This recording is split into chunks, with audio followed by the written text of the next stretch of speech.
कि बोली पहली सखी तो इनके लिए रच दिया है विधाता ने जोड़ी सुघर।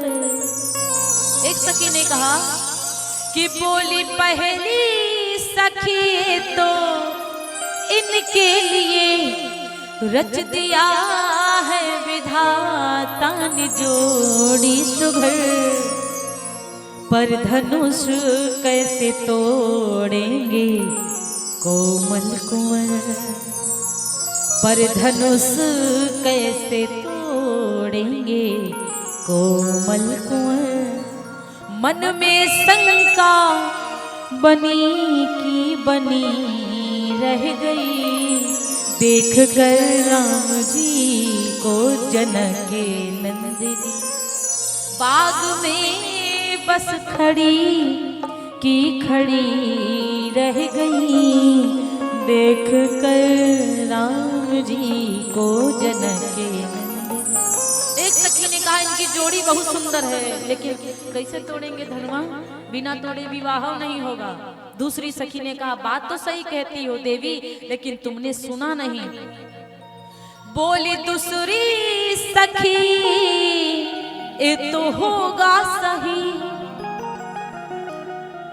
कि बोली दूसरी सखी तो होगा सही, पर चमत्कार इनका तुम जानती नहीं। एक ही बार में ताड़का राक्षसी, एक ही बार में ताड़का राक्षसी।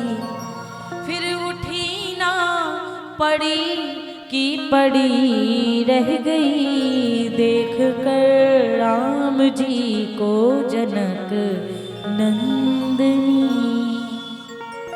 दूसरी सखी ने कहा बात तो तुम्हारी सही है देवी, लेकिन एक बार में ताड़का को मारा था ना तो उठ नहीं पाई, और ये साधारण राजकुमार नहीं है। जानकी जी ने कहा देवी हमारे संग चलो जल्दी से, और तुरंत मैया जानकी जी गई।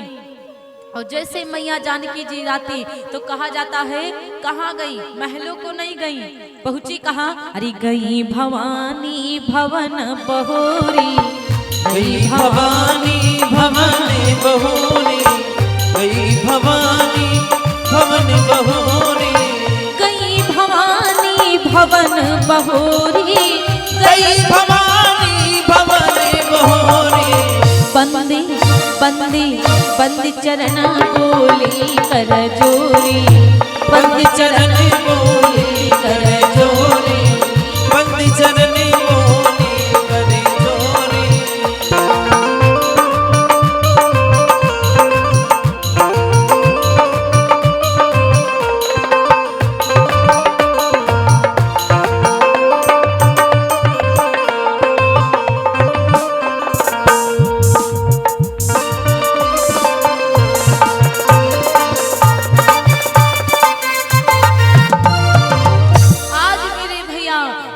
तुरंत कहाँ गई सीता मैया,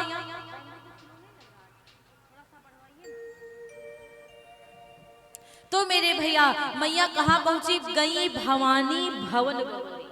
भवानी माता के फिर से भवन को जाती हैं, कहाँ गई, जहाँ पूजा करी थी गिरिजा मैया के मंदिर में दोबारा पहुंच गई। अच्छा दोबारा क्यों, यहाँ पे दो कारण है यहाँ पर। पहली बात तो गई थी तो पूजा की न अधिक अनुरागा, निज अनुरूप सुभग वर मांगा, खूब पूजा किया, अपने जैसा दुल्हा मांगा सीता मैया ने। मैं गोरी गोरी हूँ तो गोरा दुल्हा चाहिए, मैं जैसे प्यारी हूँ भोली भाली हूँ सीधी सादी हूँ ऐसा सीधा। आखिर राम जी सीधे साधे हैं लेकिन गोरे नहीं हैं, राम जी सांवले हैं, ये गड़बड़ी हो गई। इसीलिए दौड़ करके मैया जानकी पहुंच गई दोबारा। दोबारा माता जानकी भवानी मैया के मंदिर को पहुंची। अब पहले कब मिली थी, एक बार और मिल चुकी हैं। अभी तो मैंने बताया, अभी सबसे पहले आई तो पूजा किया, वो तो हर जब आती थी तब तक पूजा करती थी, लेकिन इससे पहले मांगने कभी गई थी माता लक्ष्मी। और ये लक्ष्मी का ही अवतार है सीता मैया। सीता माँ लक्ष्मी जी का अवतार हैं। जैसे आज मांगने के लिए गई हैं कि मुझको राम के जैसा राम ही चाहिए, मुझे राम दूल्हा बन जाए मेरे, तो उससे पहले एक बार और मैया कुछ मांगने के लिए गई थी। एक बार की बात है, मैया लक्ष्मी के यहाँ मैया लक्ष्मी पार्वती जी के यहाँ जाती हैं।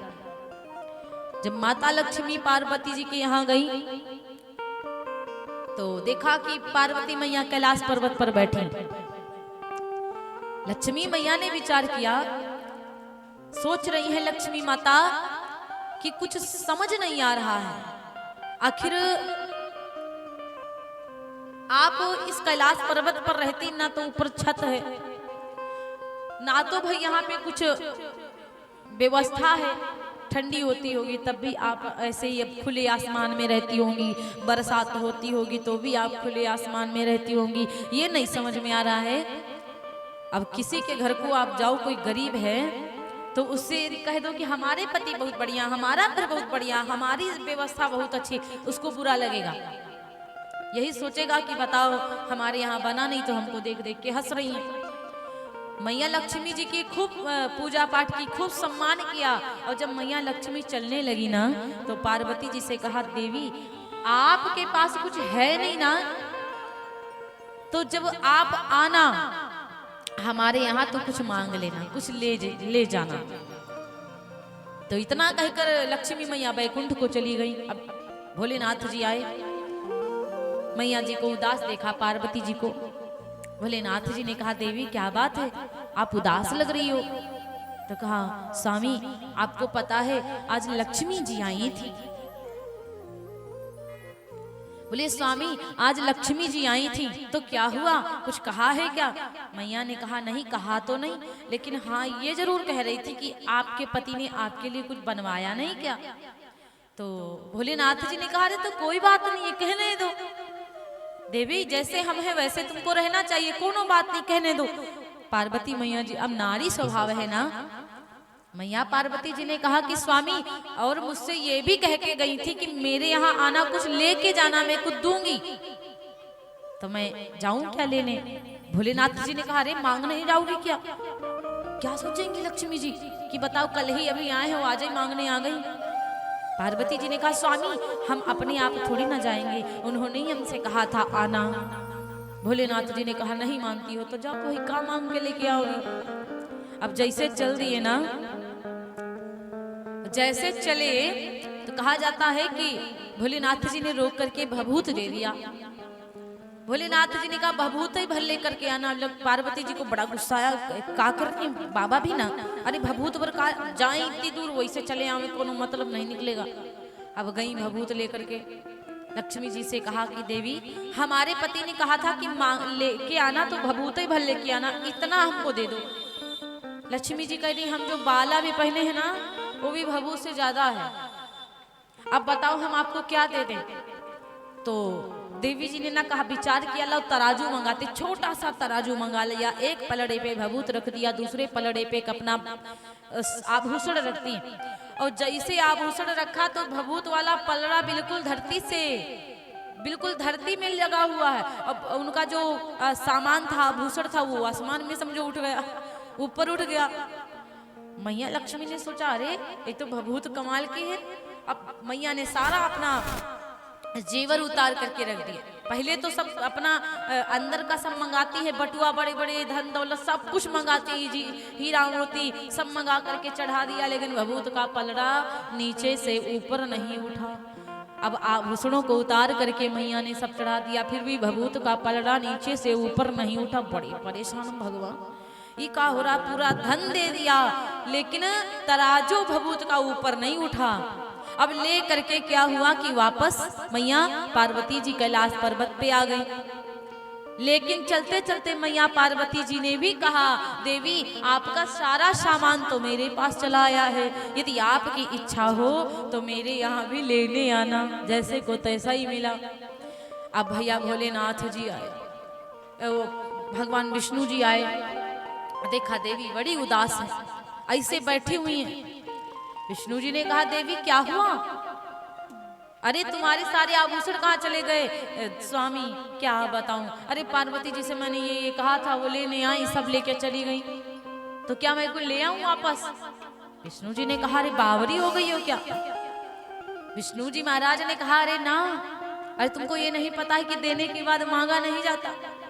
अरे नहीं स्वामी, पार्वती जी ने कहा था कि लेने आना, तभी तो जाएंगे।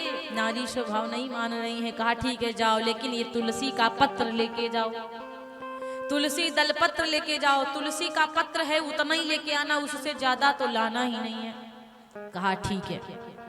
अब भाई तुलसी का दल पत्र लेकर गई। अब वहां पर जब पहुंची ना, तो मैया पार्वती जी ने विचार किया कहीं ऐसा ना हो हमारी ये तरह उनको पलड़ा वजन हो जाए, और वही हुआ। तुलसी दल पत्र जिस तराजू में था वो पलड़ा ही नहीं उठा, और जितना सामान लेके आई थी मांग करके सारा उन्होंने भी उल्टा ही लाद दिया, लेकिन तराजू ऊपर नहीं उठा। बाकी अपनों जो था वो लाद दिया, ऊपर तराजू नहीं उठा। इनको भी जैसे का तैसा मिला, जिनका सामान जहां का था वहीं पहुंच गया।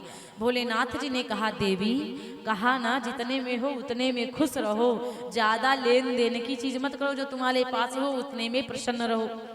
तो फिर मैया लक्ष्मी जी छोटी पड़ गई, अहंकार में आई थी ना कि तुम्हारे पति ने ये नहीं बनवाया, वो नहीं बनवाया, मेरे यहाँ आना और सब लेके जाना। अब लेके आई तो सब लाद लेके आई, अब फिर से उल्टा मांगने आई। तो इसीलिए पहली बार तब सीता लक्ष्मी मैया जी पार्वती जी के यहाँ गई थी। वही गिरजा माता है जो जनकपुर में पुष्प वाटिका में मंदिर बना हुआ है। तभी गई भवानी भवन बहोरी, और बंद चरण बोली करजोरी। आज भी कुछ मांगने के लिए दोबारा गई हैं।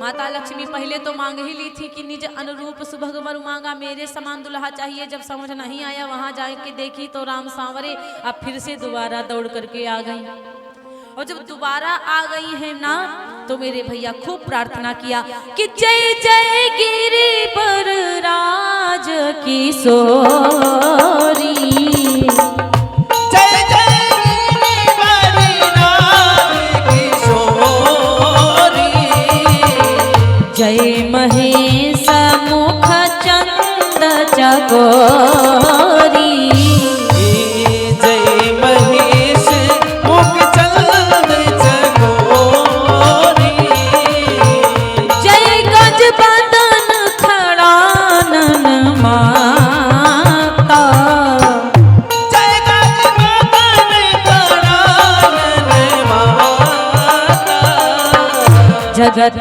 जननी दामिनी दूती दाता, हे जगत जननी दामिनी दूती गाता, जगत जननी दामिनी दूती गाता। आज मैया विनती कर रही हैं, सीता माता खूब किस मैया गिरजा का पूजन कर रही हैं। और जब मैया गिरजा का पूजन कर रही थी तो उन्होंने कहा देवी पूजी पद कमल तुम्हारे, सुर नर मुनि सब हो ही सुखारे। हे मैया देवी गिरजा, आपके पूज चरण कमलों को पूज करके सुर नर मुनि देवी सब प्रसन्न होते हैं। मैया मैं भी कुछ दोबारा मांगने के लिए आई हूँ, मोर मनोरथ। सीता मैया ने हाथों को जोड़ करके कहा, अपने मुख से ये नहीं कहा कि मुझे वो मिले, लेकिन उन्होंने क्या कहा, मोर मनोरथ जानहुनी के, मोरे मनोरथ जानहुनी के, बसहु सदाउर पुर सब ही के, मोर मनोरथ जानहुनी पे मोर मनोरथ।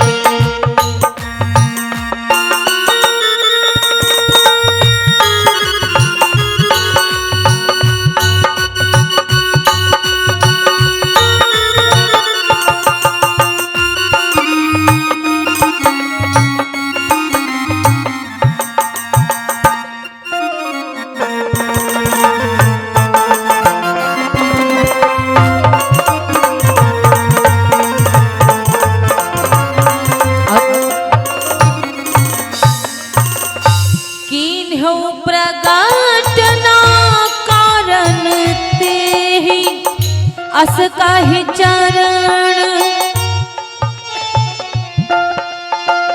कीन्हु प्रगट ना कारण तेहि अस कहि चरण गहिब देहि हो बिनय प्रेम बस भई भवानी बिनय प्रेम बस भई भवानी खसी माल रति मुस्कानी बिनय प्रेम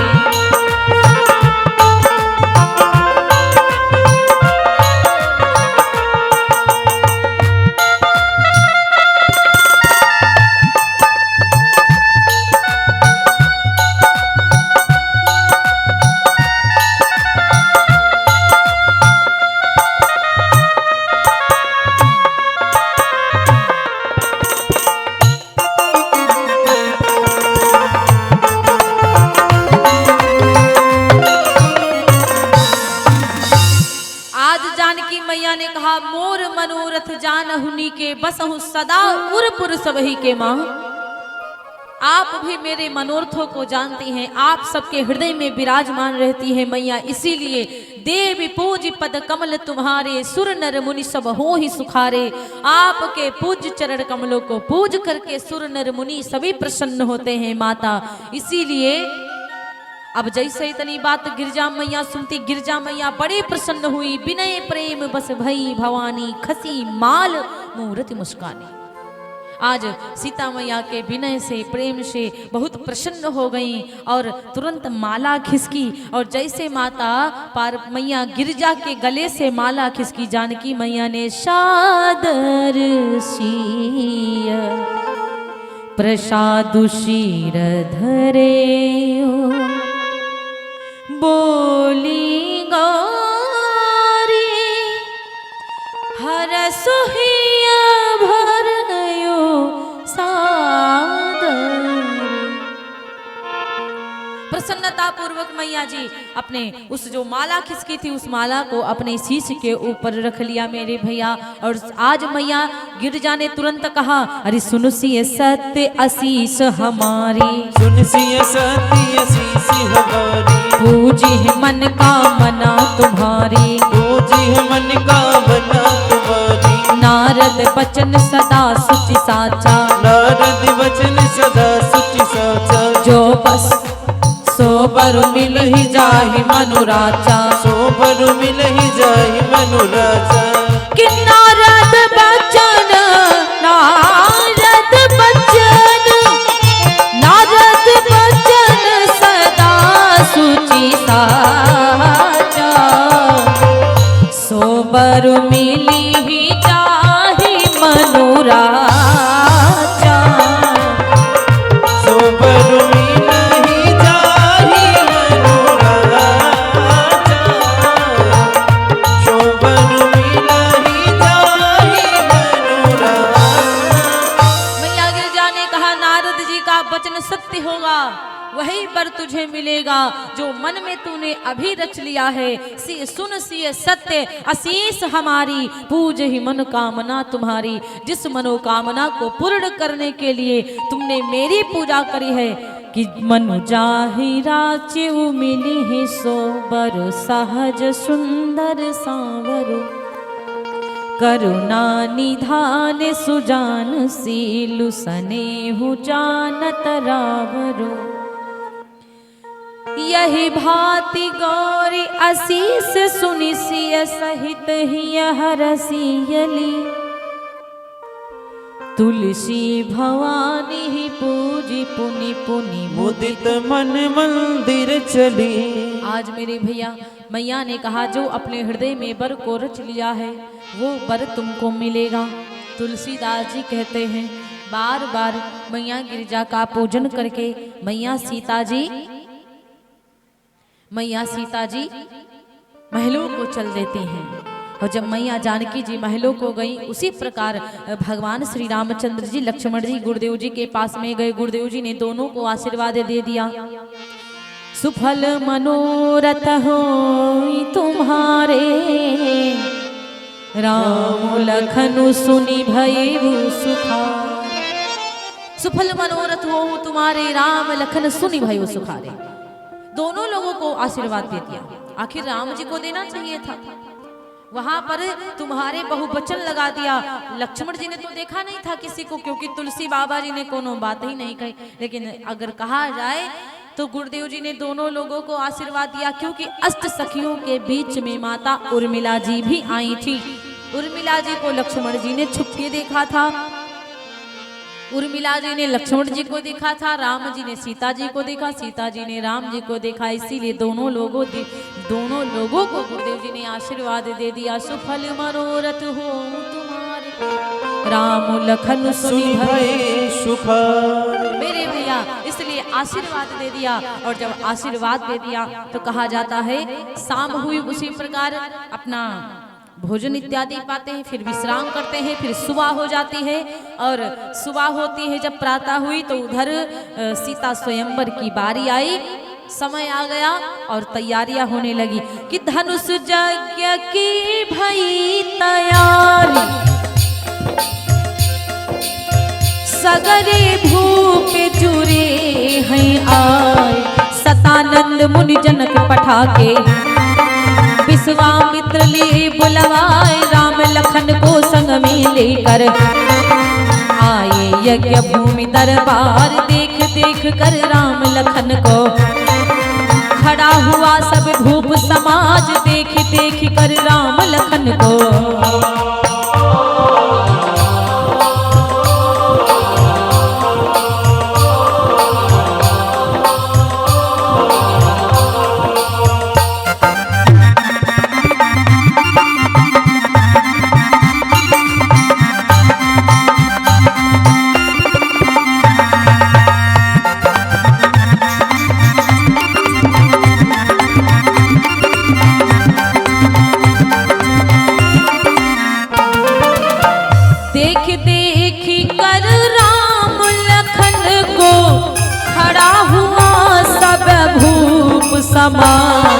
उत्तम सिंहासन दे दीने मुनि संग राम लखन बैठाए।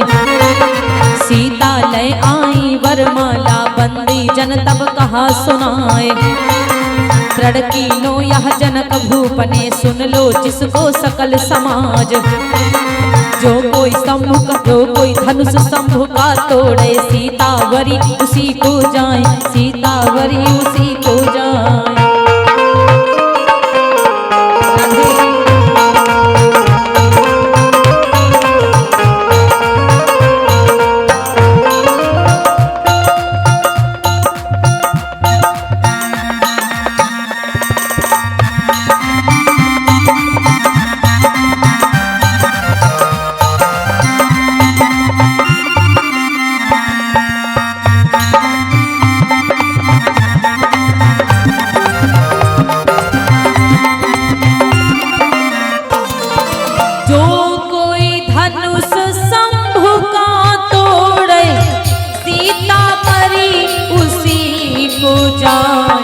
बंदी जन की बात सुनी जब भूपति उठे तड़ेड़ा खाए।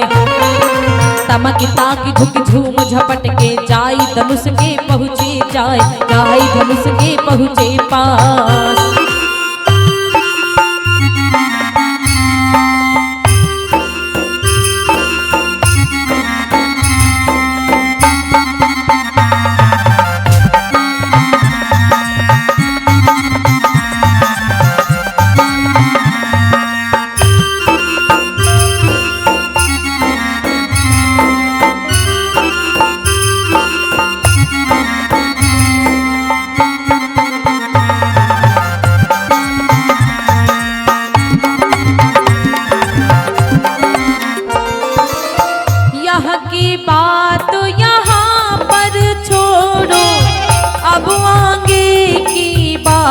सुनाए नाम सुने ना कृष्ण है मेरा, गाय की गाथा नहीं सुनाए, गाय की गाथा नहीं।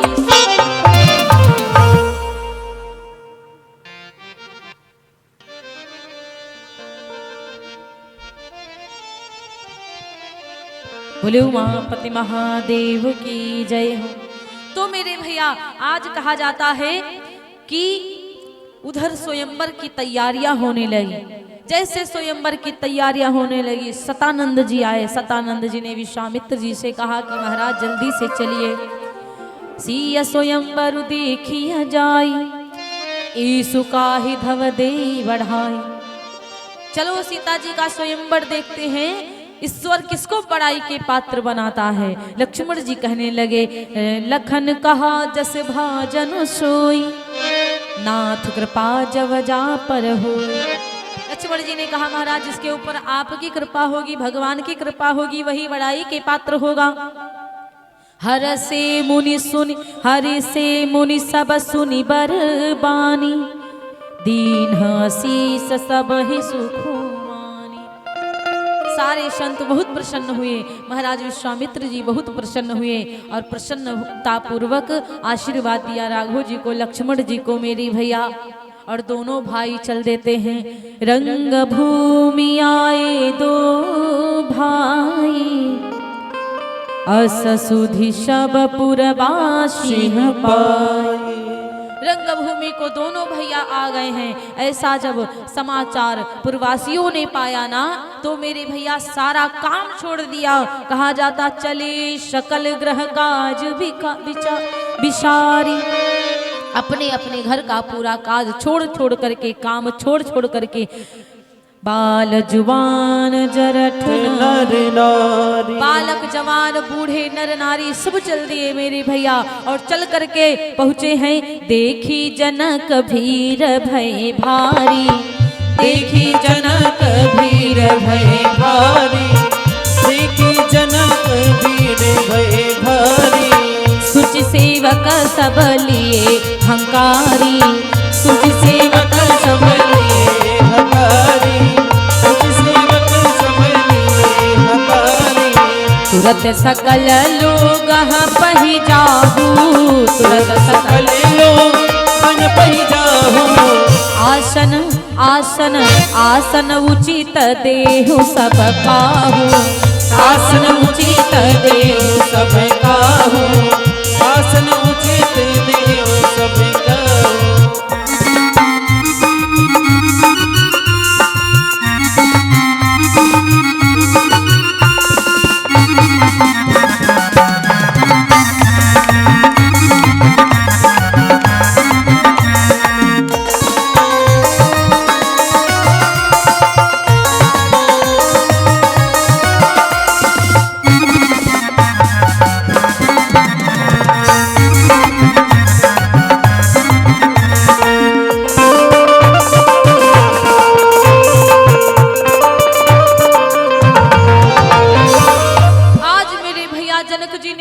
बहुत भीड़ हो गई।